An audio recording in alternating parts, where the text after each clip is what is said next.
तुम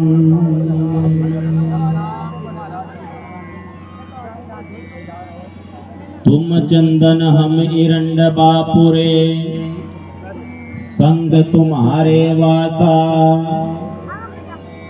नीच रूकते ऊंच भय, गंध सुगंध निवासा। माधवे संगत शरण तिहारी, तो हम अवगुण तुम उपकारी। तुम मखतूल सफेद सपियल, हम बपुरे जस कीरा। सतसंगत मिल रही है माधव, जैसे मधुपम खीरा। जाति ओछी पाती ओछी, ओछा कसब हमारा। राजा राम की सेवन कीनी, कहे रविदास चमारा। जगत गुरु सतगुरु रविदास जी महाराज को बंदगी करता हूँ। सतगुरु स्वामी ज्ञान भिक्षुक जी महाराज को बंदगी करता हूँ। सतगुरु स्वामी समनदास जी महाराज को बंदगी करता हूँ। विश्वरतन बाबा साहेब डॉक्टर भीमराव अंबेडकर को नमन करता हूँ। तमाम संतों गुरुओं रहबरों को बंदगी करता हूँ। आज के इस कार्यक्रम में पहुंचे तमाम संतों को बंदगी करता हूँ। कार्यक्रम को सजा रहे साजिंदे महोदय, कार्यक्रम का कुशल संचालन कर रहे संचालक महोदय, साउंड ऑपरेटर महोदय, मीडिया बंधु जी, नीतू रविदासिया जी हर जगह उपस्थित रहते हैं गुरु महाराज की सेवा में। और आज के इस कार्यक्रम की आयोजक कमेटी, जितने भी भाई बंधु आज के इस कार्यक्रम में सहयोग कर रही है, जिन्होंने बहुत परिश्रम किया कार्यक्रम को सजाने के लिए। साथ ही गांव रेडी मुस्तकम में गुरु महाराज का जो गुरु घर बनने जा रहा है, आश्रम के लिए जो भूमि का दान करने वाले व्यक्ति है, गुरु घर के सेवादार श्रीमान रामपाल जी। और कार्यक्रम में उपस्थित मेरी बहनें, मातृशक्ति, भाई बंधु, बुजुर्ग, नौजवान साथियों, आप सभी को भी अभिवादन करता हूं। मेरा अभिवादन स्वीकार कीजिए। सतनाम जी, सतनाम जी। जननी जने तो संत जन, याद आता या सूर। ये बहुत बड़ी बात होती है। आपने देखा होगा कि एक एक इंच जमीन के ऊपर युद्ध हो जाते हैं, लड़ाइयां हो जाती हैं, झगड़े हो जाते हैं, कोर्ट कचहरी का मुंह देखना पड़ता है। पर कोई व्यक्ति जब अपने पास से कहे कि मेरे पास जो है उसमें से मैं तो गुरु महाराज को अर्पण कर रहा हूँ, ये सब कुछ उसी का है, बहुत बड़ी बात है। ये विशाल हृदय की बात है। कोई गुरु का लाल भी ऐसा कर सकता है, तो बहुत बहुत धन्यवाद है उस परिवार को। सतगुरु मालिक कृपा करे उस परिवार के ऊपर जिन्होंने ये बहुत बड़ा नेक काम किया। और उस पूरी टीम को बहुत बहुत साधुवाद है जो इस कार्य में सहयोग कर रहे हैं, इस कार्य को आगे बढ़ाने में सहयोग कर रहे हैं।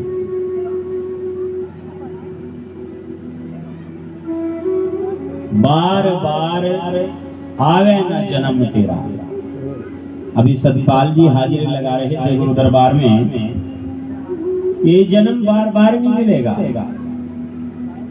बार बार नहीं मिलेगा, बस अब की बार मिला है, फिर पता नहीं क्या होगा। इसलिए जाग जाओ, कुछ करो। जाग कर ही भक्त जी ने कार्य किया है।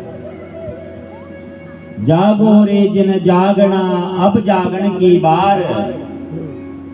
फिर क्या जागे नान का, जब सो जा पैर पसार। फिर क्या जागेंगे जब पैर पसार कर सो जाएंगे, जब ये प्राण पखेरु ही निकल जाएंगे इससे, फिर कहां जागना होगा। इसलिए अभी जाग जाइए, गुरु महाराज कृपा करेंगे। बस थोड़ा सा ये जो कार्य होता है ना, ये जगह जगह गुरु घर की आवश्यकता क्यों होती है।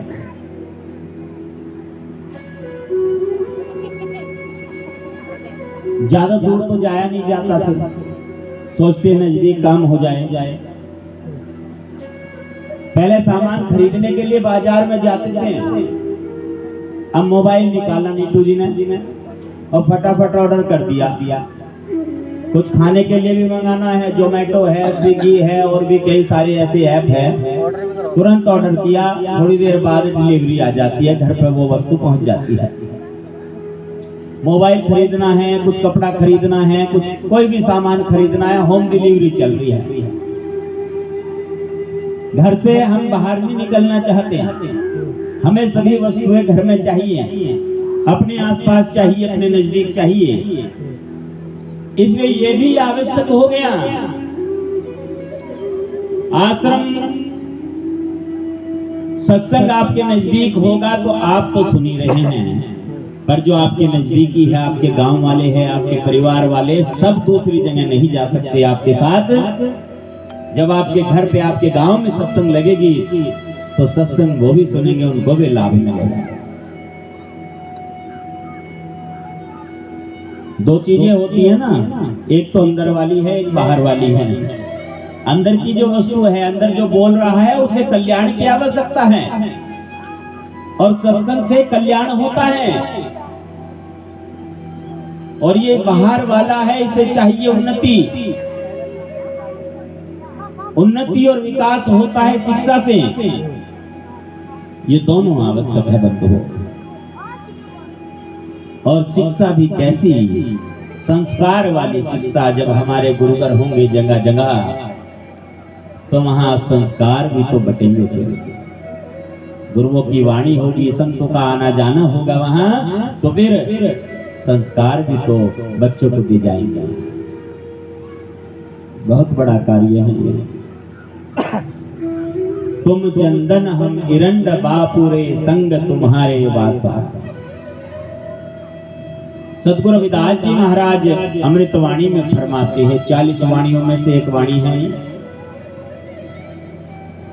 कि सतगुरु जी आप चंदन की भांति हैं।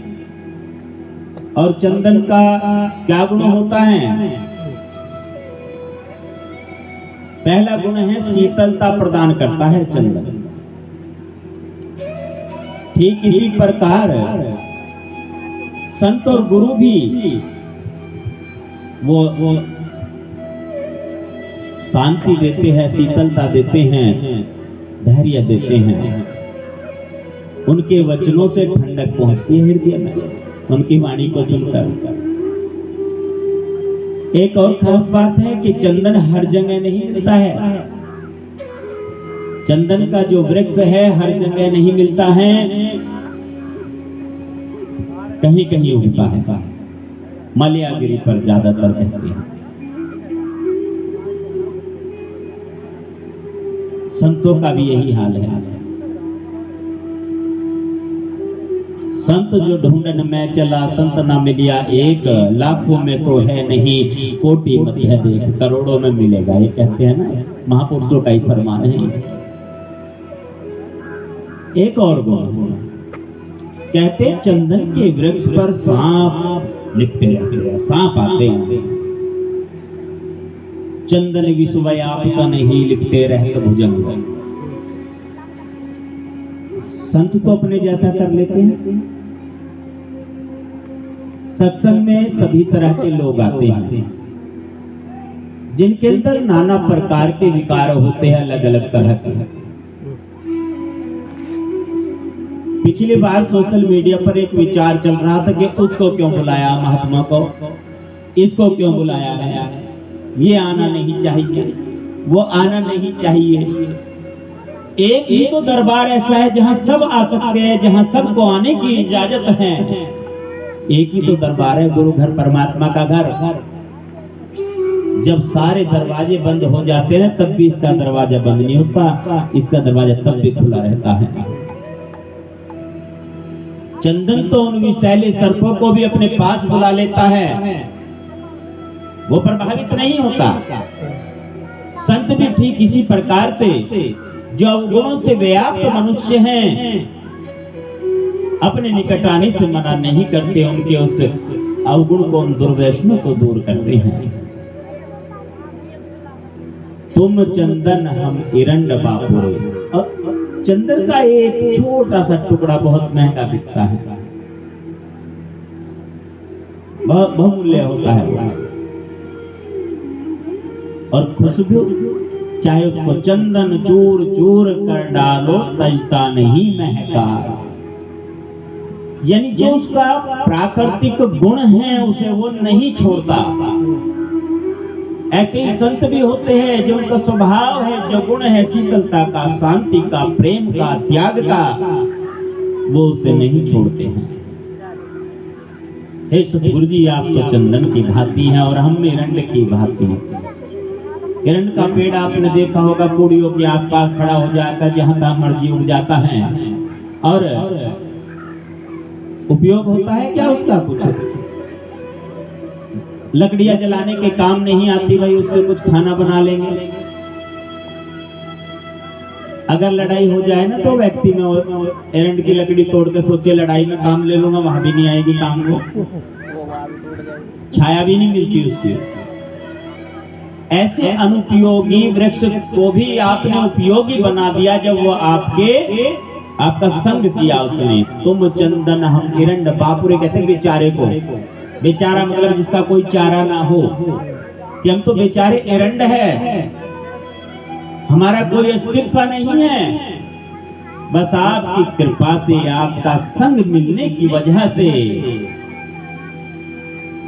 गंध सुगंध निवासा, ये जो सुगंधी फैल रही है ना, के भी नाम बहुत है, वो चंदन की सुगंधी है। उस चंदन का संग करने की वजह से वो खुशबू फैल रही है कि अभी तो जे 2 दिन चला लो सत्संग, रात और दिन नाम नहीं पूरे होंगे। इतने प्रचारक, इतने वक्ता गुरु महाराज के संग की वजह से, जब उनके चरणों में माथा टेका, उनका संग किया, तब इतना एक कारवां फैला है।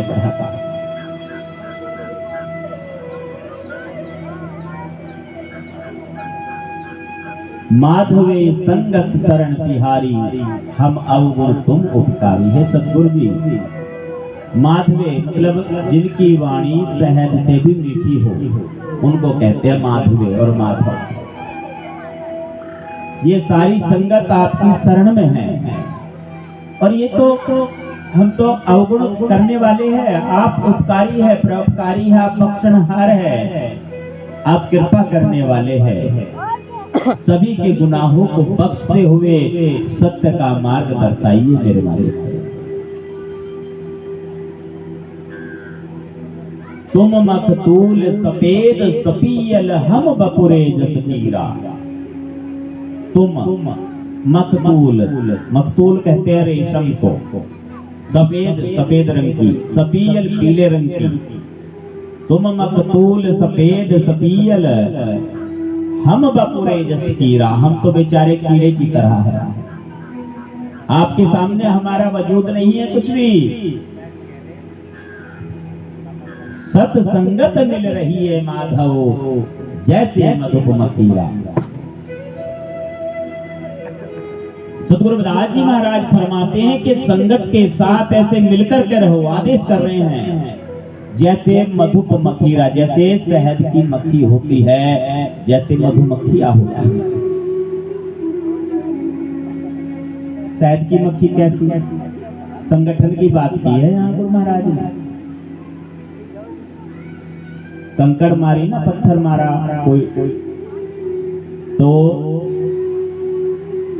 फिर वो चुप बैठेगी, तुरंत प्रभाव दिखाएगी, अपना सेहत बन जाएगी कईयों की। जो निर्दोष भी बैठे हैं ना पास में संग में, साथ में जो निर्दोष भी बैठे हैं, जिनका कोई रोल नहीं है, कुछ कहते हैं ना जो करेगा वो भरेगा। अब किया किसने, वो तो पत्थर मार के भाग गया और सेहत सबकी बन गई, प्रसाद बढ़ गया सब। शहद की मक्खी के कुछ गुण होते हैं बंधुओं।